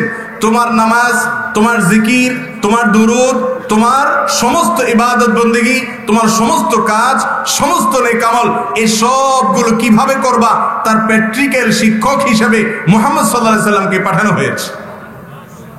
থিওরি হলো কোরআন, থিওরি হলো কোরআনে, আর এই কোরআনের প্র্যাকটিক্যাল হলেন মুহাম্মদ সাল্লাল্লাহু আলাইহি ওয়াসাল্লাম। এই জন্য আমাদের আয়েশা রাদিয়াল্লাহু তাআলা থেকে জিজ্ঞাসা করা হয়েছিল যে নবী সাল্লাল্লাহু আলাইহি সাল্লামের আখলাক কি ছিল, তার আচরণ কি ছিল, তিনি কেমন আচরণ করতেন। তিনি বলেছেন, কানা খুলুকুহু আল কোরআন। নবী করিম সাল্লাল্লাহু আলাইহি সাল্লামের আখলাক ছিল কোরআন। কোরআনে কি লেখা আছে এইটার বাস্তব উদাহরণ ছিলেন তিনি, এর বাইরে আর তার মধ্যে কোনো কিছু। তাহলে একজন মুসলমান তার সমস্ত আমলের জন্য স্যাম্পলের সাথে অর্থাৎ মুহাম্মদ সাল্লাল্লাহু আলাইহি সাল্লামের সাথে মিলাবেন যে তার সুন্নতে আছে কিনা, জানার চেষ্টা করবেন, বোঝার চেষ্টা করবেন। নিজের বিবেককে খরচ করার পরও যদি তিনি সঠিকটা উদ্ধার করতে না পারেন, ইনশাআল্লাহ কিয়ামতের ময়দানে তার নাজাত হয়ে যাবে। কারণ লা ইউকাল্লিফুল্লাহু নাফসান ইল্লা উসআহা, সাধ্যের বাইরে আল্লাহ কাউকে কোনো আদেশ চাপিয়ে দেন না। আপনি আপনার বিবেকটা খরচ করবেন ভালো কোনটা সেটা উদ্ধার করার জন্য। ন্যূনতম বিবেকও যদি খরচ না করেন আর স্রোতের গায়ে এবং তালে তাল বা মিলিয়ে আপনি ভাসতে থাকেন, কিয়ামতের ময়দানে আল্লাহর কাছে নাজাত পাওয়া বড় কঠিন হবে। অতএব আমরা আমাদের করা আমলগুলো নিয়ে কোন প্রকার সন্দেহ সংশয় হলে সেটাকে কোরআন হাদিসের সাথে মিলানোর চেষ্টা করব তো ইনশাআল্লাহ। যদি আমরা না করি তাহলে কি হবে? ওই যে তওবা থেকে মাহরুম হবেন, তওবা থেকে মাহরুম হবেন। 6 নম্বর ভয়াবহ বিষয় হলো ভাইরা আমার, যারা বিদআতে লিপ্ত হয় কিয়ামতের ময়দানে নবী করিম সাল্লাল্লাহু আলাইহি সাল্লামের শাফাআত এবং সুপারিশ থেকে বঞ্চিত থাকবে, মাহরুম থাকবে, সুপারিশ পাবে না। হাউজে কাউসারের পানি, যেই পানি যদি কেউ পান করার সুযোগ না পায় তাহলে পিপাসায় কাতর হয়ে ছটফট করতে থাকবে, ভয়ঙ্কর অবস্থা হবে। কিয়ামতের ময়দানে সূর্য থাকবে মাথার খুব কাছাকাছি, এত উত্তপ্ত হবে যে সূর্যের কাছাকাছি গেলে মানুষ ছাই হয়ে যাওয়ার কথা, কিন্তু ছাই বা ভস্ম হবে না। কারণ আখিরাতে কোনো মৃত্যু বলতে কোনো কিছু, শুধু শাস্তি হতে থাকবে। সেদিন মানুষের ঘামে মানুষ হাবুডুবু খাবে এবং মানুষ এতটা বেহাল থাকবে। জাম্মাজান আয়েশা রাদিয়াল্লাহু তাআলা আনহা, তিনি একবার নবী করিম সাল্লাল্লাহু আলাইহি ওয়াসাল্লাম একটা হাদিস শুনে নবী সাল্লাল্লাহু আলাইহি ওয়াসাল্লামকে পাল্টা প্রশ্ন ছুড়ে বলেছিলেন, ইয়া রাসূলুল্লাহ, আপনি বলছেন কিয়ামতের ময়দানে সবাই বিবস্ত্র অবস্থায় উঠবে, কারোর পরনে কাপড় থাকবে না, তো কিয়ামতের ময়দানে সেই ভয়াবহতম দিনে নারীরা যারা থাকবেন তারা পুরুষদের পাশাপাশি যখন থাকবেন তখন তারা কি লজ্জার মধ্যে পড়ে যাবেন না, বিব্রত হবেন না? নবী করিম সাল্লাল্লাহু আলাইহি ওয়াসাল্লাম তখন আমাদের আয়েশাকে জবাব বলেছিলেন, আয়েশা, সেদিন মাথা যখন খুব কাছাকাছি সূর্য অবস্থান করবে, এত কঠিন অবস্থা হবে, এত ভয়াবহ হবে, এত দুর্বিষহ অবস্থা হবে, এত অসহনীয় অবস্থা হবে। মাথার কাছে সূর্য যখন থাকবে, টকবক করতে থাকবে, যখন মগজ ইত্যাদি এরকম ভয়াবহ পরিস্থিতি যখন হবে, তখন কেউ নিজের দিকে তাকানোর সময় পর্যন্ত পাবে না। পাশের দেখা তো পরের কথা। সেই ভয়াবহতম দিনে ইমানদারের অন্যতম ভরসা হলো আমার নবী করিম সাল্লাল্লাহু আলাইহি ওয়াসাল্লামের হাউজে কাউসার। হাউজে কাউসার আল্লাহ তাআলা নবী করিম সাল্লাল্লাহু আলাইহি ওয়াসাল্লামকে দিয়ে বলেছেন, ইন্না আতাইনাকাল কাউসার। মক্কার মুশরিকরা আমার নবী করিম সাল্লাল্লাহু আলাইহি ওয়াসাল্লামকে তাকে হেয় প্রতিপন্ন করার জন্য তারা বলতো যে মুহাম্মদ সে হলো নির্বংশ। নির্বংশ হয় এটা কি কোনো দোষের কিছু? আমাদের সমাজে এখনো কারোর যদি ছেলে মেয়ে না হয় তো এলাকার লোকজন অনেকে তাকে তাচ্ছিল্য করে বাঁকা চোখে দেখে তাকে খোঁচা মেরে কষ্ট দিয়া বলে জমুকে নির্বংশ। নির্বংশ হওয়া কি কোনো খারাপ কিছু? এটা কি কারণ নিজের হাতে? আল্লাহ তাআলা কোরআনেই তো বলে দিয়েছেন যে ইয়াহাবু লিমান ইয়াশাউ ইনাথা ওয়া ইয়াহাবু লিমান যাও যুকুর আও ইউযাওয়িজুহুম যুকরানান ওয়া ইনাথা আও ইয়াজআলু মান ইয়াশাউ আকিমা। আল্লাহ যাকে ইচ্ছা তাকে মেয়ে দেন, যাকে ইচ্ছা তাকে ছেলে দেন, যাকে ইচ্ছা তাকে দুইটা দেন, যাকে ইচ্ছা তাকে কোনোটাই দেন না। এটা সম্পূর্ণ নিয়ন্ত্রণ কার হাতে? অতএব কোন মহিলার যদি বাচ্চা না হয় তাহলে এই মহিলার দোষ। কোন মহিলার যদি শুধু মেয়ে হয় ছেলে না হয়, মহিলার কোনো হাত আছে সেখানে? এরপরে আমাদের সমাজে অনেক সময় মহিলাদের দোষ দেওয়া হয় কি হয় না? মোহতারাম হাজরিন, একই ভাবে আমাদের দেশে অনেক মানুষ আছেন যাদের সন্তান সন্ততি না হলে তাদেরকে নির্বংশ বলে, বা আরো কি কি জানি গালি আছে, আমি তো সবগুলো জানি, নির্বংশটা শুধু জানি। কুড়া বলে না, আটকুড়া। দেখেন এই আটকুড়া নয় কুড়া আমি তো শুনিও নাই ভালো করে, কিন্তু মনে হচ্ছে যে এর একটা গালি আছে। তো এই যে একটা কথা, আটকুড়া সাতকুড়া নয়কুড়া যেটাই বলেন, এটা কি ওই বেচারার হাতে? অথচ একটা মানুষ, তার কোনো দোষ নাই সেখানে, তার কোনো ভূমিকা নাই, তারপর আপনি তাকে সেটা বলছেন এটা গালি। এটা হলো তাকে মনে কষ্ট দেওয়া, জুলুম করা। কিন্তু সেটা আমাদের সমাজে অনেকে করে কি করে না? ভাইরা আমার নবী করিম সাল্লাল্লাহু আলাইহি সাল্লামের ছেলে সন্তান হয়েছে কিন্তু কেউ বেঁচে ছিল না। ছেলে সন্তান হয়েছে কিন্তু কেউ বেঁচে, মেয়ে সন্তান হয়েছে শুধু তারা বেঁচে ছিলেন। এই জন্য মক্কার মুশরিকরা তাকে তাচ্ছিল্য করে, কাফেররা তাকে তাচ্ছিল্য করে বলতো নির্বংশ, আবতার। আবতার মানে লেজ কাটা, মানে তার পরবর্তী তার বংশের ধারা টিকে থাকবে না, যেহেতু ছেলে নেই, বংশে চেরাগ দেওয়ার লোক থাকবে না। কাফেররা এভাবে চিন্তা করত। এখন মুসলমানরা অনেকে এভাবে চিন্তা করে, ছেলে মেয়ে না হলে বলে আরে বংশে চেরাগ দিবে কে? আছে না নেই? আরে ভাই, আপনি মারা যাওয়ার পরে কবরে কি হচ্ছে না হচ্ছে সেটা নিয়ে চিন্তা করেন। আপনার বংশের চেরাগ জ্বললো না, হাদিকেন জ্বললো না, হেজাক লাইট জ্বললো না, বিদ্যুতের লাইট জ্বললো, এটা চিন্তা আপনার করার কোনো যুক্তি। আপনি আপনার আখের সামনে নিয়ে চিন্তা করেন, পেছনে আর আসার সুযোগ নাই। ব্যাক গিয়ার নাই জীবনের কোনো ব্যাক গিয়ার আছে? গাড়ির ব্যাক গিয়ার আছে, পিছনে যাওয়া যায়। জীবনের ব্যাক গিয়ার বলতে কিছু আছে? শুধুমাত্র সামনের গিয়ার। অতএব সামনের চিন্তা করতে হবে। যেটা বলছিলাম, আমার নবী করিম সাল্লাল্লাহু আলাইহি সাল্লামকে যখন এরকম আটকুড়া বা আপনার এই নির্বংশ টাইপের এই ধরনের কথা বলে নাউজুবিল্লাহ গালি দিয়েছিল মুশরিকরা, কাফেররা, তখন আল্লাহ তাআলা সূরা নাজিল করেছেন, ইন্না আতাইনাকাল, হে রাসূল আমি আপনার জন্য নাজিল করেছি, আপনাকে দিয়েছি, আপনাকে আমি দিয়েছি কাউসার। কাউসার মানে অনেক কল্যাণ, প্রভূত কল্যাণ। হাউজে কাউসারকে অনেকে বলেছেন যে হাউজে কাউসারের কথা বোঝানো হয়েছে যে হাউজে কাউসার দিয়েছেন, বা প্রভূত সার্বিক কল্যাণ আল্লাহ তাআলা দিয়েছেন তার নবী সাল্লাল্লাহু আলাইহি সাল্লামকে। এবং শেষে বলেছেন ইন্না শানিআকা হুয়াল আবতার। আরে যারা আপনার সাথে শত্রুতা করে, যারা ইসলামকে বিদ্বেষ লালন করে, যারা কাফের, আপনি তো নির্বংশ না, ওরা বরং নির্বংশ হবে। আমার নবীজি সাল্লাল্লাহু আলাইহি সাল্লামের কোনো ছেলে জীবিত ছিল না, বড় কোনো ছেলে ছিল না, সব ছোটবেলায় মারা গেছে। এই জন্য তার বংশে চেরাগ দেওয়ার লোকের অভাব পড়ছে। গোটা পৃথিবীতে আজও পর্যন্ত যে মানুষটার প্রতি সবচেয়ে বেশি সংখ্যক মানুষ গোটা পৃথিবীতে ভালোবাসে, তার নাম কি? মুহাম্মদ সাল্লাল্লাহু।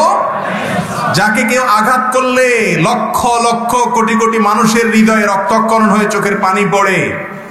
কত মানুষ আছে যে তার মৃত্যুর পরে তার ছেলের ছেলে বা পরবর্তী প্রজন্ম তো পরের কথা, এক দুই জেনারেশন বা এক জেনারেশন পরে তার জন্য আর তার চোখের পানি। তাহলে মুহাম্মদ সাল্লাল্লাহু আলাইহি সাল্লামের ছেলে সন্তান না থাকা সত্ত্বেও তিনি দুনিয়া থেকে হারিয়ে গেছেন না টিকে ছিলেন? টিকে ছিলেন, আছেন এবং থাকবেন ইনশাআল্লাহ। তো আল্লাহ তাআলা এই জন্য বলেছেন ইন্না শানিআকা হুয়াল আবতার। আপনার শত্রুরা বরং নির্বংশ। আবু জেহেলের নামে কোনো কেউ নামকরণ করে ছেলে মেয়েদের? আবু লাহাবের নামে কোনো বাচ্চার নাম কেউ রাখে? মুশরিকরাও রাখে না, ইহুদিরাও রাখে না, খ্রিস্টানরাও, মুসলমানরা তো নাই, কেউ রাখে না। তারা হারিয়ে গেছে।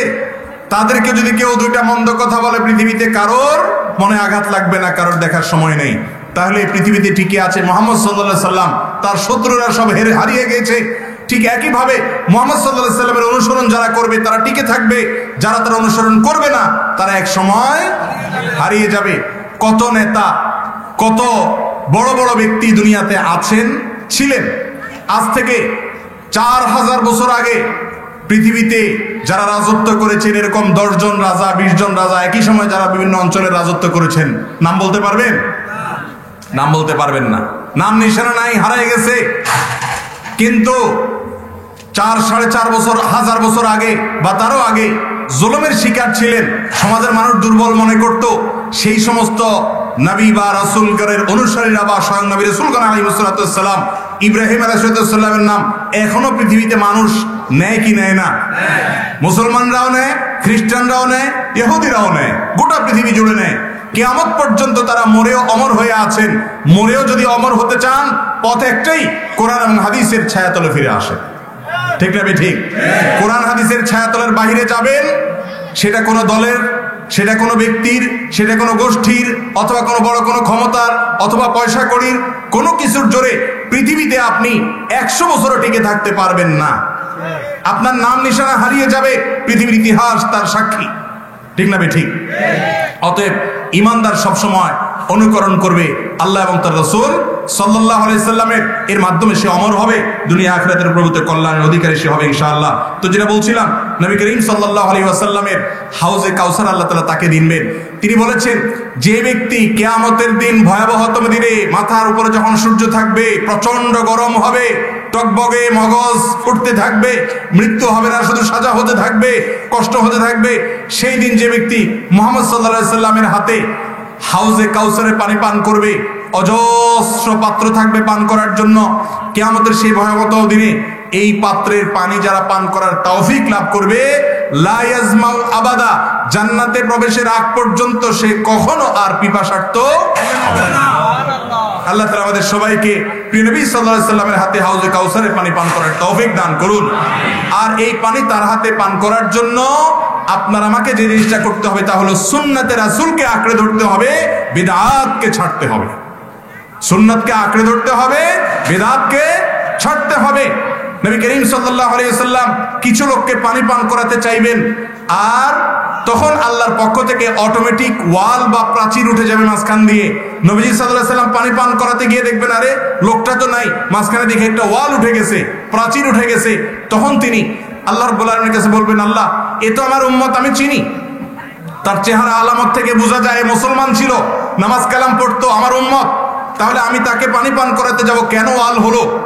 তখন আল্লাহর পক্ষ থেকে বলা হবে এরা ওই ব্যক্তি, যে ব্যক্তি মুসলমান হলে কি হবে, আপনি ইসলামকে যেভাবে রেখে গেছেন তারা সেটাকে বিকৃত করে ফেলেছে, তারা সেটাকে পরিবর্তন করে ফেলেছে, সেখানে যোগ বিয়োগ করেছে, মন গড়া পদ্ধতি তারা আবিষ্কার করেছে, নিজের বাপদাদার অনুসরণ করেছে, আপনাকে অনুসরণ করে নাই। তখন নবী সাল্লাল্লাহু আলাইহি ওয়াসাল্লাম নিজেই বলবেন, সুহতান সুহতান লিমান গায়্যারা বাদি, আমার দুনিয়া থেকে যাওয়ার পরে যারা দ্বীনের মধ্যে ইসলামের ভিতরে পরিবর্তন সাধন করেছে, বিকৃতি ঘটিয়েছে, বিদআত করেছে, দ্বীনকে নিজের মন মতো পালন করেছে, আমার পদ্ধতির অনুসরণ করে নাই, তারা যেন এখান থেকে বের হয়ে যায়, দূর হও, তোমরা দূর হও। তাদেরকে নবী সাল্লাল্লাহু আলাইহি ওয়াসাল্লাম সরাই দিবেন, হাউজে কাউসারের পানি তারা পান করতে পারবে না। কিয়ামতের ময়দানে বিদআতে লিপ্ত ব্যক্তি, বিদআতে নিমজ্জিত ব্যক্তি নবী সাল্লাল্লাহু আলাইহি ওয়াসাল্লামের শাফাআত এবং সুপারিশ থেকে, হাউজে কাউসার থেকে মাহরুম এবং বঞ্চিত থাকবে। আল্লাহ তাআলা আমাদের সবাইকে নবীজির সুন্নাতকে অনুসরণ করার তৌফিক দান করুন। মুহতারাম হাজিরিন, সর্বশেষ এবং 7 নম্বর হলো, যদি কেউ বেদাতের সিস্টেম চালু করে রাখে, এই যে আমরা একটা ওয়াজ মাহফিল করছি, মানুষকে কিছু নসিহাত করছি, আয়োজক যারা তারা অনেক কষ্ট করছেন, অনেক পরিশ্রম করছেন, অনেক অর্থ ব্যয় করছেন, অনেক সময় ব্যয় করছেন, তারা ঢাকা থেকে এসে এলাকাবাসীকে কিছু নসিহত শোনানোর জন্য উদ্যোগী হয়েছেন। এই কাজটা ভালো কাজ না খারাপ কাজ? ভালো কাজ। এই ভালো কাজ এইটা যদি চলতে থাকে, এভাবে কোরআন হাদিসের কথা যদি বলা হতে থাকে এই জায়গাতে, এই লোকগুলো একসময় দুনিয়া থেকে চলে যাবে। বা যারা শুরু করেছেন, যদি এখানে ভালো কাজ, ভালো কথা হয়, কোরআন হাদিসের অনুপাতে আলোকে যদি কাজ হয়, কথা হয়, তাহলে তারা দুনিয়া থেকে চলে যাবেন, কিন্তু তাদের কবরে আমল নামাতে এর সওয়াব যুক্ত হতে থাকবে। আর এর বিপরীতে নবী সাল্লাল্লাহু আলাইহি ওয়াসাল্লাম বলেছেন, মান সান্না সুন্নাতান সাইয়্যাতান, যে ব্যক্তি কোনো খারাপ কাজ, কোনো বেদাত কাজ, কোনো গুনাহের কাজ, কোনো অন্যায় কাজ, ভুল কাজ যদি কেউ শুরু করে দিয়ে যায়, চালু করে দিয়ে যায়, সে যদি মরেও যায়, তাহলে ফালাহু বিজরুহা ওয়া বিজরু মান আমিলা বিহা, তাহলে সে নিজে ওই পাপের কাজ করে শুরু করে দিয়ে তো গুনাহগার হলোই, তার দেখা দেখি, তার শুরু করার কারণে সেই মাহফিল থেকে, সেই আয়োজন থেকে, সেই খারাপ কাজ থেকে যত মানুষ খারাপ কাজ করবে, বেদাতে লিপ্ত হবে, তাদের সবার সমপরিমাণ গুনাহ ওই আল্লাহর বান্দার আমলনামায় লেখা হবে। অতএব খারাপ কাজ, বিদআত, এটা থেকে নিজে বাঁচতে হবে, অন্যকে বাঁচাতে হবে, সুন্নতের দিকে নিজে চলতে হবে, অন্যকে আহ্বান করতে হবে। যদি বলেন যে আমাদের বাপ দাদারা করে আসছে, আমাদের বাপ দাদারা করে আসছে, এটার কি হবে বলেন? বাপদাদার দিকটা খেয়াল করে একটু স্যাক্রিফাইস করে সুন্নতকে একটু সাইড দিয়া বেদাত করা যাবে?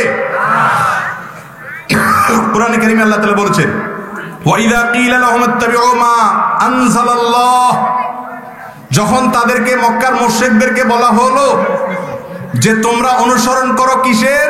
আল্লাহ যে ওহী নাজিল করেছেন এই কোরআনের অনুসরণ করো। নবী সাল্লাল্লাহু আলাইহি সাল্লামের সুন্নাতের অনুসরণ করার নির্দেশ যখন দেয়া হয়, আল্লাহর আনুগত্যের নির্দেশ যখন দেয়া হয়, ক্বালু বাল নাত্তাবিউ মা আলফাইনা আলাইহি আবাআনা, তারা বলে যে না না না, আমরা অনুসরণ করব আমাদের বাপ দাদারা যা করে গেছেন সেটা। এই কথা কাদের কথা? মক্কার সেই মুশরিকদের কথা। আল্লাহ তাআলা কোরআনে কারীমে বলেছেন যে ওয়ালাউ কানা আবাউহুম লা ইয়াকিলুনা শাইআন ওয়া লা ইয়াহতাদুন, যদিও তাদের বাপ দাদারা কোনো হেদায়েত প্রাপ্ত ছিল না, ভুল পথে ছিল, তারপরেও বাপ দাদার অনুসরণ করে। বাপ দাদা যদি ভালো কাজ করে, সুন্নতের উপরে থাকে, তাহলে অনুসরণ করতে দোষ নাই। আর বাপ দাদাদের সব কাজ তো আর ভুল না, যেটা ভালো সেটা অনুসরণ করবেন। তারা যেটা ভুল করে গেছেন, তারা না জেনে ভুল করে থাকলে আল্লাহ তাদেরকে মাফ করবেন, দোয়াও করবেন আপনি ইনশাআল্লাহ, কিন্তু আপনি সেটার অনুসরণ করতে পারবেন না। অতএব বিদআত থেকে বেঁচে থাকবো তো ইনশাআল্লাহ। আমল যা করব সেটাকে আমরা কষ্টি পাথর দিয়ে যাচাই করব। দুইটা পাথর রেখে গেছেন নবী সাল্লাল্লাহু আলাইহি সাল্লাম। কয়টা পাথর ভাই? তিনি বলে গেছেন তারাকতু ফীকুম আমরাইন, দুইটা জিনিস আমি রেখে গেলাম, লান তাদিল্লু মা তামাসসাকতুম বিহিমা, এই দুইটা কষ্টি পাথর, এগুলা যদি তোমাদের কাছে থাকে, এগুলা দিয়ে আঁকড়ে ধরো, এগুলা দিয়ে যদি সবকিছুকে পরখ করো, পরীক্ষা করো, তাহলে তোমাদের মধ্যে কোনো ভেজাল জিনিস ঢুকবে না, সব পিওর আমল আসবে। লান তাদিল্লু, তোমরা কখনো পথহারা হবে না, গোমরা হবে না। সেই দুইটা কষ্টি পাথরের নাম কি ভাই? কিতাব আল্লাহ, একটা হলো আল্লাহর কিতাব, আর একটা কি? নবী করিম সাল্লাল্লাহু আলাইহি সাল্লামের। এই দুই কষ্টি পাথর দিয়ে যাচাই করবেন। কোন একটা আমল নিয়া কন্ট্রোভার্সিয়াল কোন ইস্যু তৈরি হয়েছে, কেউ বলেছে এটা ঠিক, কেউ বলেছে বেঠিক, আপনি পরখ করবেন কি দিয়া? কোরআন দিয়া। আর যদি কোরআন হাদিসের কষ্টি পাথরে কোনো কিছু টিকে যায়, সেটাকে অবশ্যই আঁকড়ে ধরবেন। কোরআন হাদিসের কষ্টি পাথরে যদি দেখেন যে না, জোড়া তালি দেওয়া ছাড়া হয় না, কোরআন হাদিসে নাই, তাহলে সেটাকে ছুঁড়ে ফেলে দিবেন। চেষ্টা করবেন তো ইনশাআল্লাহ। আল্লাহ তাআলা আমাদের সবাইকে সুন্নাতে রাসূলের অনুসারী হওয়ার তৌফিক দান করুন, বিদআত থেকে সতর্ক থাকার তৌফিক দান করুন। এই আয়োজক যারা আছেন, মন খুলে প্রাণ খুলে আমি এখন দোয়া করছি। আমাদের মুরব্বীরা আছেন, ওলামায়ে কেরাম আছেন, আমার উস্তাদরা আছেন, এবং আমার বাপ চাচারা আছেন, অত্র এলাকার মুরব্বীরা আছেন, সবার সামনে আমি আরশে আজিমের মালিকের কাছে অন্তরের গভীর থেকে দোয়া করছি, আল্লাহ এই আর বাড়ির এই মাহফিলের আয়োজক ভাইদেরকে আপনি সুন্নতে রাসূলের একচ্ছত্র এবং নিরঙ্কুশ অনুসারী হওয়ার তৌফিক দান করুন। আয় আল্লাহ, এই মাহফিলটাকে আপনি সুন্নতে রাসূলের মার্কাজ হিসাবে কিয়ামত পর্যন্ত টিকায় রাখেন। আল্লাহ সব বিদআতকে দূরে সরানোর মতো ঈমানি শক্তি আমাদেরকে দান করেন। আল্লাহ সুন্নতই তো আমাদের সম্পদ, বিদআত তো আমাদের জন্য বিপদ, এটা বুঝার তৌফিক আমাদের সকলকে, আমাদের আয়োজক ভাইদেরকে, শ্রোতাদেরকে, আমরা যারা আছি সবাইকে, এলাকাবাসীকে আল্লাহ তাআলা বুঝার তৌফিক দান করুন।